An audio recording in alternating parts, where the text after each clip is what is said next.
Hello, everyone. Welcome to the Springer Nature Black Employee Network Speaker Series.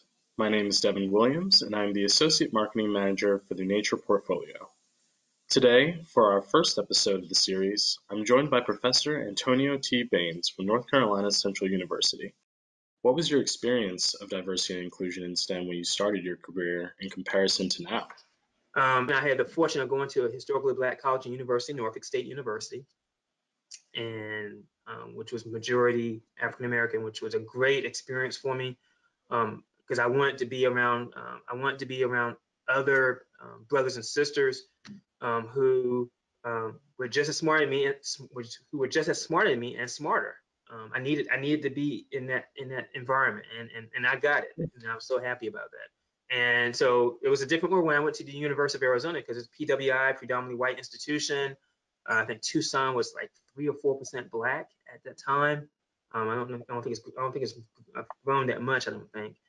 And so it was different. It was different. And so I was in this PhD pharmacology toxicology graduate program, and there was nobody that looked like me when I first got there. And so when I graduated, in 2001, I started in 1995. When I finished in 2001, I was the second African American to graduate from that program in its 30 years of history. I was the second one. So that just kind of let you know that there wasn't that many before me, and unfortunately, there haven't been that many after me. But I think you have to get to the point where um, you have to be comfortable in your skin. And Norfolk State helped me with that. You have to be comfortable in your skin, and you have to get to the point where you realize you're here for a mission, you're here for a task, and you do what you have to do. And what you do is if you find groups that can support you, you make your own community. You make your own community and find your own community. And so, and that's what I did. And that's what I did. And now being at NC Central University, which again is also a historically black college and university, I'm in the majority again. But I'm also a professor, adjunct professor at UNC Chapel Hill. So it's funny when I go to one campus, I'm the majority. When I go to the other campus, I'm the minority. So I tend to play along that continuum of majority minority a lot. So I feel like I'm very flexible and adaptable because of that experience. Do you feel, in your experience, that the conversation on race and STEM has been a priority in academia and in the corporate sphere? I would say it's a moving target, and it also is a work in progress. Um, I believe when everybody's at the table, we can find solutions quicker and faster. But if you just have one homogeneous genius population at the table, then you're going to only have one type of perspective, and that one perspective may not be what's needed to help solve a problem quicker. Whereas you have different perspectives, and diversity means many different things. It's more than just skin color. I know society, as soon as you say diversity, skin, it's like, okay, but there's much more than diversity than just how much melanin you have, in your cells. I think representation is so important. I don't know if I would even be here talking to you or even have this opportunity um, as a professor, as a scientist, as a researcher, if I didn't see folks that look like me doing what I'm doing now. If I didn't see that mentor, that graduate student, the African American male, if I didn't see him working hard in the laboratory and doing what he's doing, what he was doing at the time, I don't know I could have seen myself do that.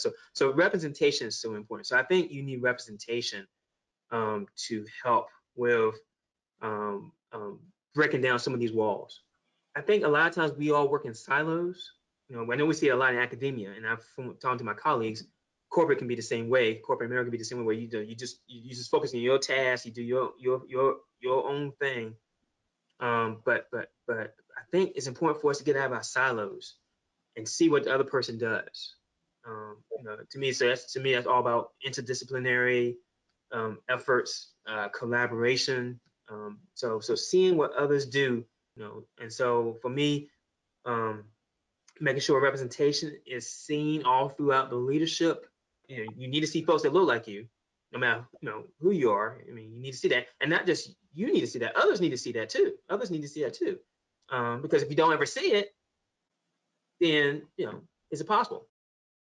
I was wondering what advice you would give Black graduates in your field of STEM. I would say that passion for asking questions, the passion for asking questions and trying to find the answers to those questions. So I love asking questions. I probably ask way too many questions, which gets me in trouble sometimes. But I love asking questions. If you weren't doing this interview, I'll be asking you questions probably. But asking questions. So that curiosity, that inquisitiveness, that wanting to know why. I think it's important to follow that passion. To me, I think the passion is really what makes a good scientist or engineer or mathematician, whatever. It's that curiosity, that inquisitiveness. And why is that passion important? That passion is important because STEM is hard. I mean, biology, chemistry, pharmacology, toxicology, whatever, it's hard. And there's going to be some tough days. There's going to be some tough classes and some tough days. That passion is what causes you to come back that next day and try it again. And so the passion is important. So I would say that's one I would recommend. Two, hard work. There is just no way that I think you can get in this field without working hard. Now, working hard is working hard can be again, it's not working hard like you breaking boulders with a hammer. It's more mental strength and capacity. You try and think through problems. You're trying to solve problems. And so working hard is important. You also need a mentor. You need role models and mentors. Those, because you can't do it by yourself. I mean, again, you probably, when I be talking to me today, if I didn't have any mentors and role models that encourage me, not only during those good times, but those bad times as well. Then hey, we all make mistakes. You brush yourself off, get back up, and do it again. You can do it.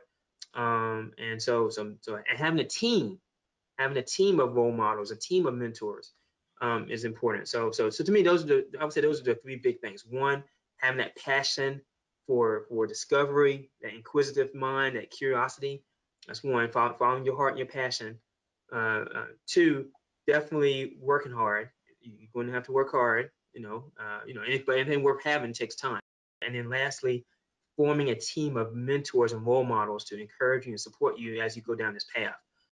There are a lot of individuals where, as far as Black history is concerned, most of the information that we learn about Black history has been received in school, at least in my case. Most of it has been through family or my own reading. So it's definitely a process. Absolutely. And again, I just think it's important for all students to learn about everybody's history. And unfortunately, our history hasn't always been